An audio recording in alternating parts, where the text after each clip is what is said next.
ये लच्छेदार क्रिस्पी पकोड़ा बन कैसे जाता है। ये ढाबे वाले रेस्टोरेंट वाले आखिर क्या इनके पास गुर है कि जिसकी वजह से ये इतने क्रिस्पी बनते हैं। आइए मैं वो आपसे आज रात वो शेयर करती हूँ। आखिर ऐसा कैसे चावल उबाल करें कि एक एक दाने के अंदर जायका बने। आइए मैं बताती हूँ।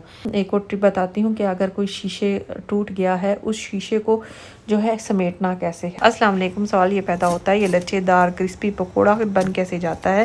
ये ढाबे वाले रेस्टोरेंट वाले आखिर क्या इनके पास गुर है कि जिसकी वजह से ये इतने क्रिस्पी बनते हैं। आइए मैं वो आपसे आज रात वो शेयर करती हूँ। आपने जब भी पकोड़ा फ्राई करना हो, फ्राई करने से तकरीबन घंटा पहले आपने तमाम सब्जियाँ जो भी आप सब्जियों वाले बनाना चाह रहे हो, मैं तो खाली इसके में प्याज के बना रही हूँ, जो भी सब्जी डालनी है बेसन मसाले जो भी डालना डाल के उसको रख दें 1 घंटा पहले। 1 घंटे के बाद जो है तकरीबन इसकी सिचुएशन ऐसी आ जाएगी कि वो सब्जियां जो है ना वो अपना पानी छोड़ देंगी, उसके ऊपर नमी आ जाएगी। ये अब असल में हमारा अब काम हो गया पकोड़े बनने का। मिक्सर अब तैयार होगा। बिल्कुल थोड़ा थोड़ा करके इसके अंदर आपने पानी डालना, एकदम से पानी नहीं डालना और यूँ मसलना है इसको अच्छी तरह। क्यों? इससे सब्जियों का पानी निकलेगा। वही चीज़ इसके जो है ना ये पकोड़ों की जान बनेगी। कैसे? इस तरह थिक बनाना है आप, और हमेशा सब्जियां ज़्यादा हों और बेसन कम डालना है, इससे क्रिस्पी पकोड़ा बनेगा। और घी बहुत ज़्यादा गर्म ना हो, नॉर्मल घी होना चाहिए। ठीक है। अब आपने पलटे पे पलटा नहीं मारना। जब एक साइड अच्छी तरह कुक हो जाए उसे पलट देना है, फिर दूसरी साइड को बस ये 2 दफ़ा पलटना है। बार बार पलटेंगे पकोड़ा जो है आपका जो है ना शेप ख़राब हो जाएगी। अब ये देखें ज़रा, ये 2-3 तरीके आप अपनाएं। अब ये देखें, ये मैं इसे खुरचूंगी भी तो फिर भी ये जो है ना क्रिस्पी पान इसका जो है ना वो निकल रहा होगा। बहुत मज़े के पकोड़े बनेंगे, बहुत अच्छे पकोड़े बनेंगे। आप खुद हैरान हो जाएंगे और आप बाहर के पकोड़े खाना छोड़ देंगे। अब हम दूसरी इस पर जाते हैं, चावल को उबाल करना। आखिर ऐसा कैसे चावल उबाल करें कि एक एक दाने के अंदर जायका बने। आइए मैं बताती हूँ।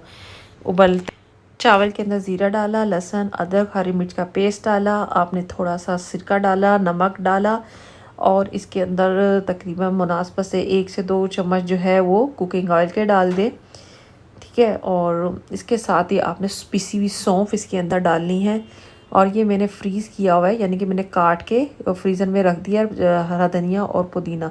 ठीक है। आप हरा धनिया और पुदीना इसके अंदर डालें। अब आप इसको बॉईल करें, जिस तरह जितना आपने रखना है बॉईल करें।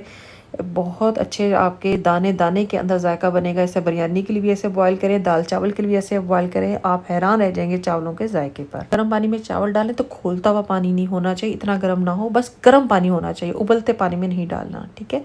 चावल बहुत अच्छा बनेगा। दूसरी बात, चावलों के अंदर गोला ना बने। इसकी क्या राज है? जो चावल आपके कुक हो जाएं तो आप इस तरह साइडों पर से इसकी हवा निकालें। इस तरह आपके चावलों के अंदर गोला नहीं बनेगा, वो आपस में जुड़ेंगे नहीं और खिला खिला चावल रहेगा। ये देखिए, इस तरह करके हवा निकालें और फिर उसके बाद आप रख दें हॉट पॉट वगैरह में, कहीं पर रखिए, चावल बिल्कुल खिला खिला रहेगा, इसके अंदर कोई गोला नहीं बनेगा।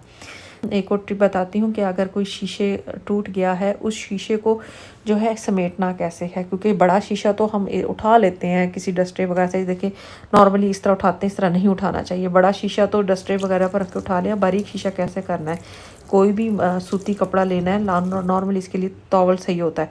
गीला करके उस जगह पर जहाँ शीशा गिरा ना उसके ऊपर रख देना है थोड़ी देर के लिए, फिर उसको उठाना है, फिर उसके ऊपर रख देना है, फिर उसके ऊपर उठाना है, फिर उसके ऊपर रख देना है। एंड पर जाके बाहर जाके इसको झाड़ देना है, सारा शीशा इसके अंदर आ जाएगा। उम्मीद है आपको वीडियो पसंद आएगी और अब मुझे इजाज़त दीजिए। अल्लाह हाफिज़।